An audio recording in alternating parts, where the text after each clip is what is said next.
Good evening, welcome, Monday night golf night, we are live. I'm the Tall Golfer, your host, and what better way to kick off? What a weekend we have had. The golf season now I feel is starting. I'm getting the buzz, I hope you're getting the buzz. As always, if you've got any questions, you've got anything you want to know golf related, drop it in the chat. Please let us know what you think, let us know what you want, anything you want to debate, please drop it in, we're always up for that. If you've not already, make sure you hit that share and subscribe button. Don't forget to like. And let's go. I'm going to fire us off with a key question now. I asked this on Twitter last night. I only had one answer or one response, and he was a bit, I'll go into that in a bit. But my key question tonight, who is the better golfer, Nelly Korda or Scotty Scheffler? Let me know your thoughts. I'm going to hold on to mine till towards the end of the show, but let me know what you think. Alright, I'm going to hold it back, but that is the key question. Who is the better golfer, Nelly Korda or Scotty Scheffler? Okay, now, as I say, I put this on Twitter last night. I had one person give me their opinion that I think was a bit misogynistic, if I'm totally honest.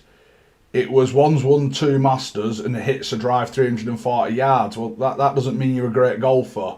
You know, there's many people who have hit the ball 300 plus yards, have won majors. Doesn't really mean they're a great golfer. Coming to Bubba Watson, he's won 2 Masters. He hits the long drive. Is he a great golfer?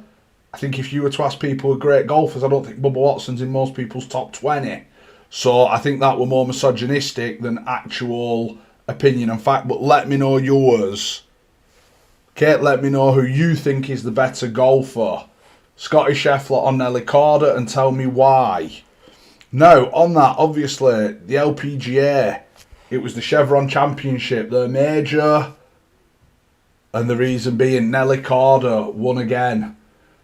13 under, a 2-shot victory, a cool $1.2 million in a bank.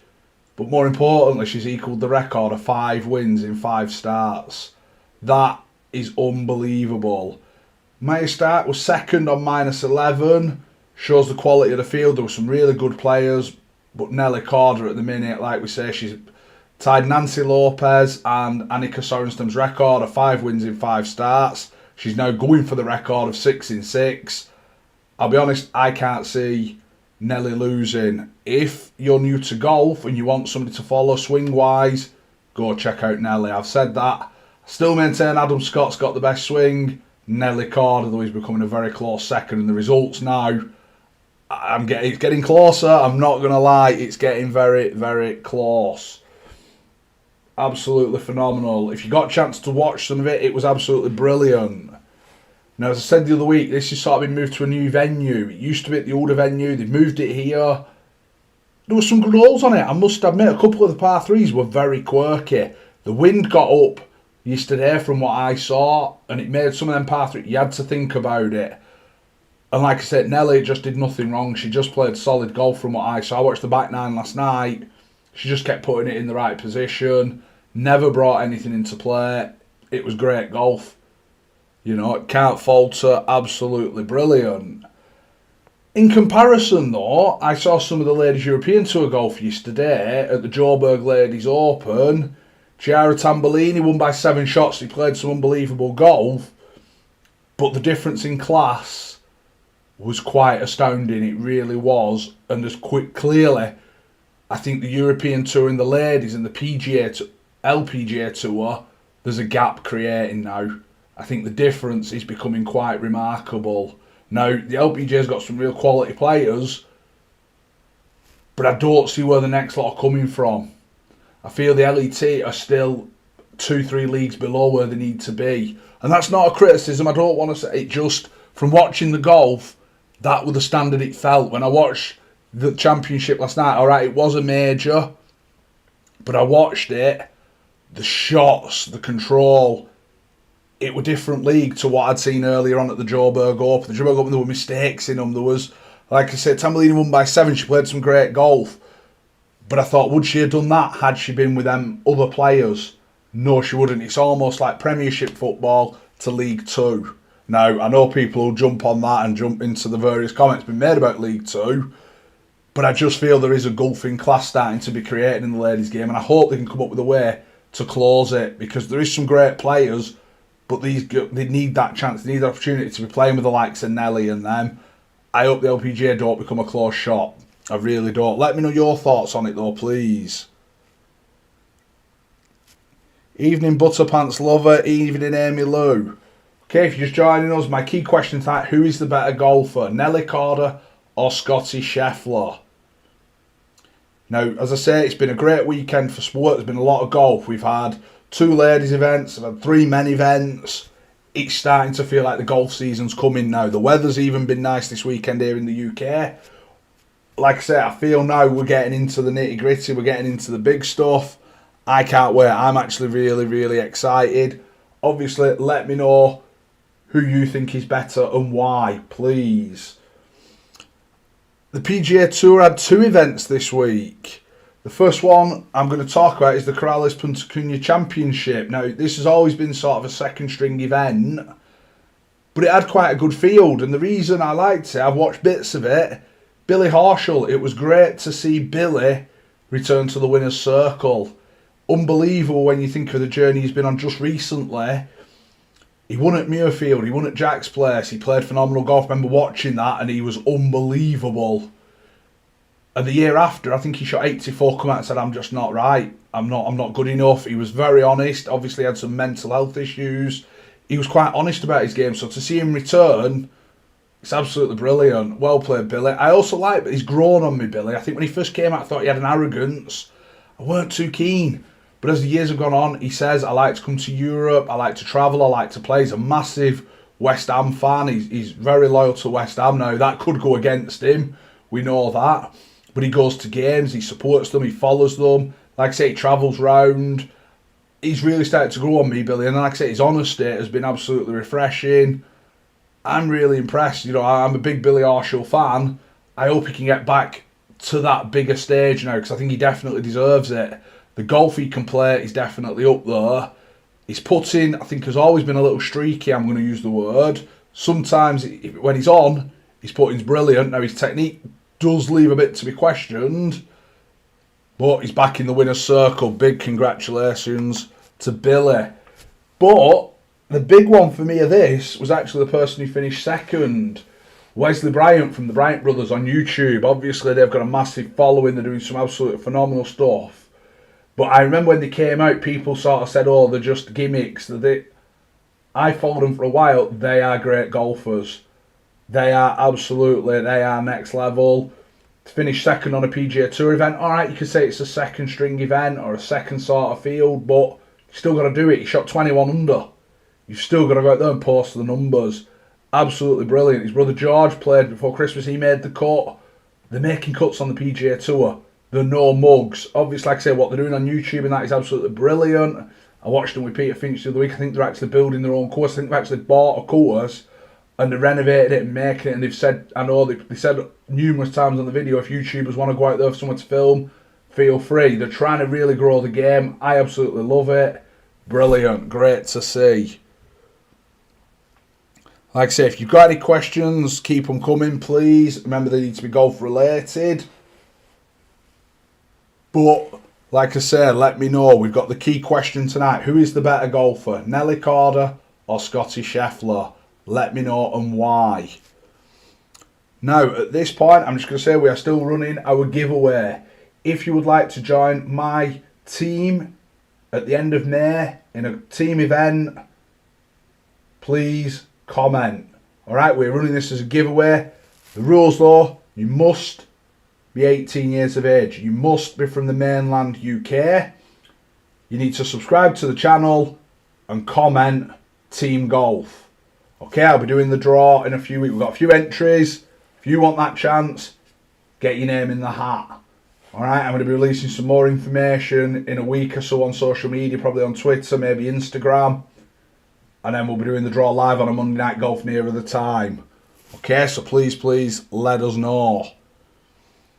Now, moving on to obviously the bigger PGA Tour event this week was the RBC Heritage at Harbour Town. I've not played Harbour Town. I know a few lads who have who say it's a great course. Very old school. You have to move the ball a bit. Heavily tree line. It's not the longest of courses, but if the wind's up, it's a beast. It really is. And the last hole itself, if the wind's blowing out on the harbour, it is strong. But what do you do when Scotty Scheffler's playing? Minus 19, 5-shot victory. What are you meant to do? The guy is unbelievable at the moment. Golf he's playing, as I said, I've not seen this since sort of Tiger's dominance, and I don't say that lightly. I watch Scotty Scheffler, he's in play. I mean, he hit his first shot yesterday off the first. He didn't like it, and it's on the fairway, and you're thinking, what's this guy got to do to sort of make a mistake or do something wrong? He's playing unbelievable golf. There was a weather delay. Did that affect him? Not one bit. He just keeps going. If you read his stats, he's nearly +2 on every strokes gained measure. It's unbelievable. He's now got the putter, the mallet-headed putter. Since he's put that in, he's won 4 times in 5 starts and finished second at the other one. It's unbelievable how good Scotty Scheffler is. And like I say, that is our key question. Who's better? Nelly Korda's won 5 from 5. Scotty's won 4 from 5. Both won a major now. Who is it? Because at the minute, Scotty Scheffler, he just isn't getting beaten. He's relentless. He makes a mistake. It doesn't faze him. He just bounces back. He seems so level-headed. It's unbelievable. Now, people are saying it's because of the beard. I don't know how true that is. When he shaved the beard, he finished second. When he hasn't, he's finished first. So I'll let you read into that. But, wow, we are seeing somebody dominate the game of golf that we've not seen for probably 20 years. It's unbelievable. I'm Team Nelly, the girls have got to stick together. That's fair enough. I mean, I'm going to give you mine a bit later on. I really am. But the golf they're playing at the moment is phenomenal. It really is. Different league. It's absolutely brilliant. Now, as I said, put the picture up there. We're going in case you're wondering who he is now. That's him clean shaven. So imagine what he were like with his beard. With his beard, he's been winning an awful lot. Now, the interesting fact I saw the other day, working on the usual 10% for a caddy, Scotty Scheffler's caddies currently earn enough money to be in the top 50 on the PGA Tour himself. And all he does is carry the bag. That shows the level that Scotty Scheffler is playing at. It is unbelievable to be in them kind of situation when you're talking them positions. Not even hit a ball, you made enough money to be top 50 now. It's different league. It really is. It's brilliant to see. Just different league. Now, the PGA Tour Champions Tour. I enjoy watching the Champions Tour, watching the players from yesteryear, the way they hit the ball, they move the ball, they think about it. Obviously, they grew up in different times. The technology was different. A bit of a shame this week, the PGA Champions. It was cut short due to weather. They seem to have had a bit of weather in America. The Heritage was suspended. The PGA Champions were knocked down to 2 rounds. But Paul Broadhurst, a real blast from the past, rocked up and won at -11 from David Toms, who finished at -10. But the story for me with Paul Broadhurst, there was a guy I used to know, bless him, rest in peace. He was playing golf with his son in Florida and they got paired with these guys. And this guy said, I'm going to play off the back tees. He went, yeah, no problem. And he pipes it down the middle. The guy gets talking to him. Now, the guy was a 24, 5, 6 handicapper, didn't know a lot about golf, playing more for enjoyment, the leisure side of it. Gets talking with Paul and says, oh, you hit it all right, don't you? Have you got an handicap? What's your handicap? Paul Broder says, oh, I've not got one. To which Ken, bless him, tells the story. I said, oh, you've only got to put 3 cards in. 3 cards will get you one. Didn't understand it with Paul Broadhurst. He was pro. That's why he didn't have an handicap. But Paul apparently took it in good humour. Didn't get above himself. It was great to hear. So it was great to see him win again this week. Like I say, it was a great story, that, of typical Ken. If anybody ever met Ken, that was typical Ken. That, oh, just put 3 cards. Didn't realise he were a pro. Irrelevant of how he struck the ball, Ken would be oblivious to that. But the big one for me, Greg Chalmers, the Greggy. If you want to follow somebody on Twitter for a good laugh, follow Greg. He's absolutely brilliant. I follow him. The things he comes out with, great humour. Finished tied 12th from -5th. Now, if you remember before the Masters, he got a top 10 that got him an invite into this. Unfortunately, Finished tied 12th due to the shortened round, which is a bit of a shame. He's now got to go and qualify Tuesday for next week. I can't believe, though, nobody's picked him for the Zurich Classic. Nobody's partnered with the Greggy. If it were me, I'd have thrown the invite out there. Like I say, go and have a look. And good luck, Greg. Hopefully, qualify Tuesday, get in next week. Let's get you on that Champions Tour. Come on, you deserve it. You're a great character. Let's hope we can get you there.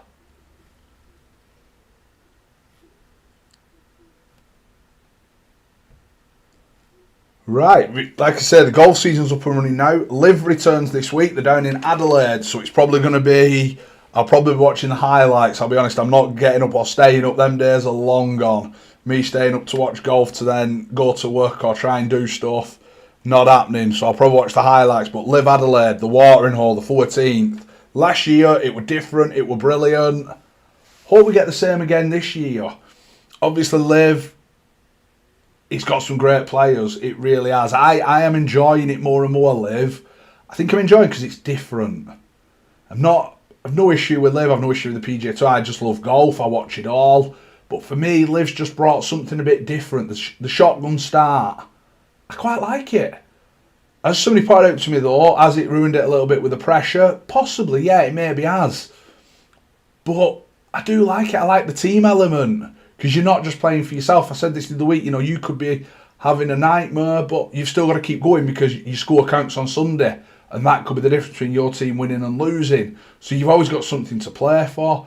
My only criticism, the more I've thought about this, and it kind of come up a bit during the Masters, you've almost got an elite field and a poor man's field, really, is what I'm going to say. It wouldn't even be second string, because I think that's insulting to second string. I think of like your DJ, your Brooks, your John Rahm, your DeChambeau, Terrell Hatton. You've got some really top players there, but then you've got players who do feel like they're making up the numbers. Now, I really enjoyed the Majestics did a team camp before the Live started. I absolutely loved it. I thought it was brilliant. But the golf they're playing, it's not good enough. And I know the lads will be trying to do everything they can to sort it out and everything, but I look at the team a little bit and I think Lee Westwood, been a great player. Stenson, been a great player. Poulter, he's made a good living. Sam Horsfield, has he really? And I just think, not got it for me. The other one I could look, Pat Perez. I know I'm seeing bits on social media about Pat Perez, but he didn't do a lot on the PGA Tour. He's not really doing it on Live. Phil Mickelson, where we know Phil, I'm a massive Phil fan, I really am. But he hasn't got that consistency. Someone say he's never had the consistency, and I take that. But when I think back, he'd always be sort of in the mix, or he's very inconsistent at the moment. To me, I look at Liv and I just think, what are they trying to achieve with some of these players? Like I say, they've got some phenomenal players, and then they've almost got, I'd say, you're a Deer and E team player, which it's not clicking for me, that side of it yet. And it's a shame because so far you've had 2 playoffs, you've had, going into Sunday, you've had probably at least 3 events where you've had probably 7, 8 players could win. And it's great to watch. It's who can hold the nerve, who can get it over the line. It's brilliant, especially when you throw in the team element as well. I mean, the team element, you've seen teams have a 9-shot lead. You're thinking, wow, and then next thing, couple of bogeys, but it swings round. I think it's great. It brings a different excitement to golf. I just feel the calibre of players maybe not there. Let me know what you think on the calibre of player, please.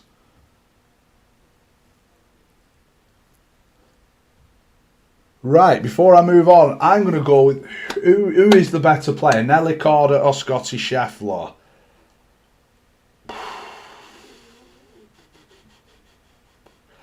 I think I'm going to lean towards Scotty only because of his statistics. His strokes gained are unbelievable. And now he's got the putter going. I just don't see him getting beaten. He's long, he's straight, he's unfazed.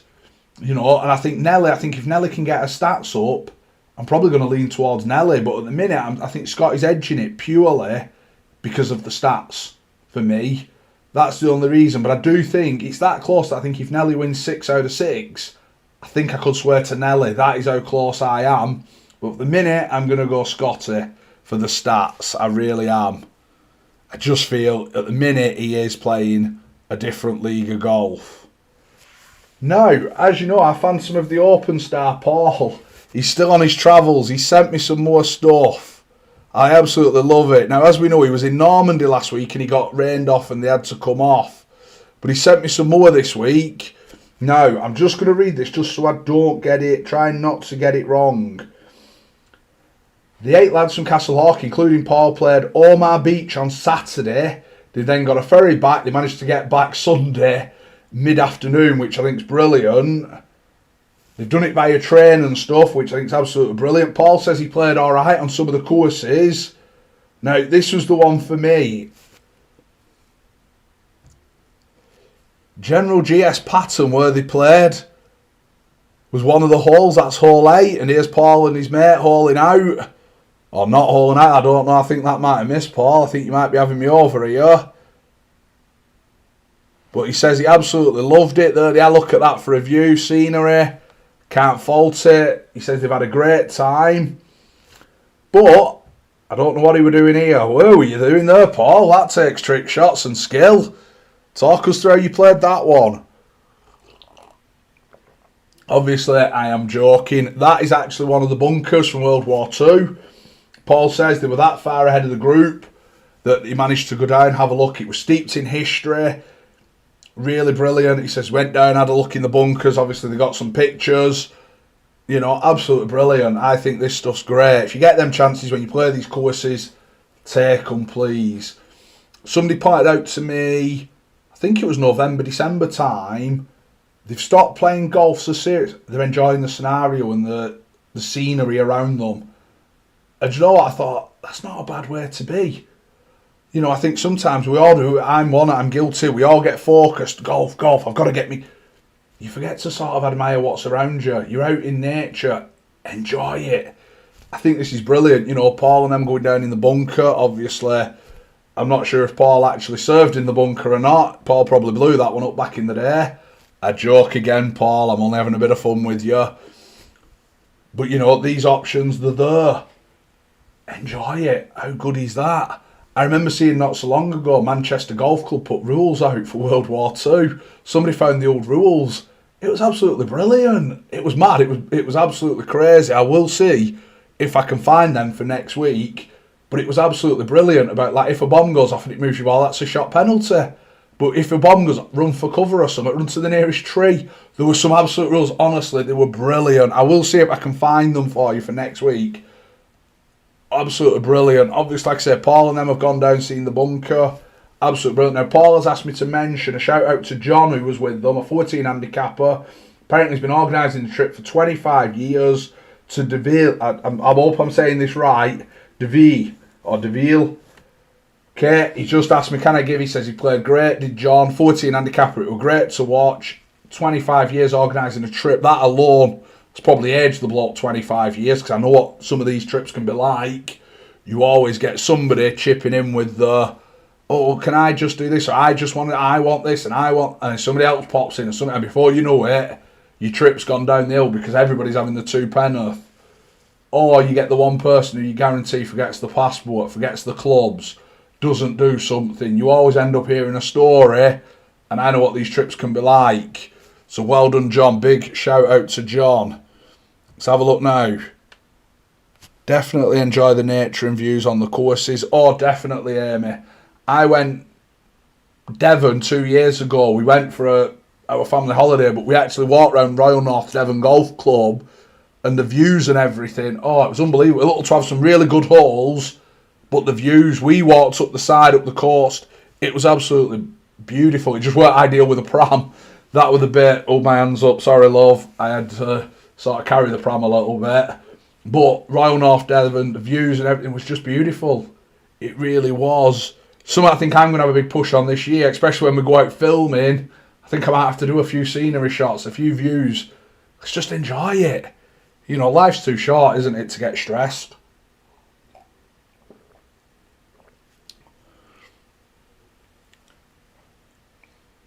So please let us know. Now, I am, like I say, I'm getting in that thing now. I'm starting to get content organised. So make sure, please, you've liked, share, subscribe to the channel to keep up to date with what we want. What we're doing, sorry, not what we want, what we're doing. You don't want to miss out this year. I've got a great year. I've got a really, really good feeling this year's going to be something special.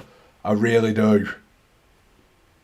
As I say, we're still running our giveaway. If you're interested or you want to enter for a friend, an auntie, an uncle, grandma, granddad, all you got to do is make sure you're 18 years or older, you're from the mainland UK, that's England, Scotland, Wales, you subscribe to the channel and comment Team Golf. Okay, that puts you in the draw. If you don't want to be on film, just tell us, please. That doesn't mean you can't join us on the day. We will not film you. We don't do anything here that we don't want that makes you uncomfortable or you don't want to do. But we want to get some people, okay? We do want to have a good team event. And I am going to be releasing more information soon on that, so make sure you follow us on Twitter, Instagram, TikTok.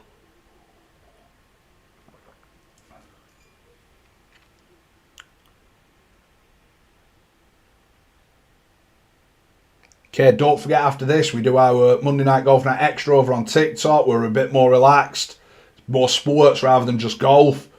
Got any questions on there, you want to join us, please feel free. Okay. Well, I'm going to stay on here now just for a couple more minutes now. If you've got any questions, drop them in. Obviously, if you want to enter our giveaway, make sure you comment Team Golf. You follow the criteria. If you want to tell me why Nelly Korda or Scotty Scheffler's the better golfer, please feel free.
Right guys, as we seem fairly quiet tonight, that concludes tonight's show. Thank you for watching. I've been the Tall Golfer. Hope you've enjoyed it. Make sure you tune in next week. Thank you.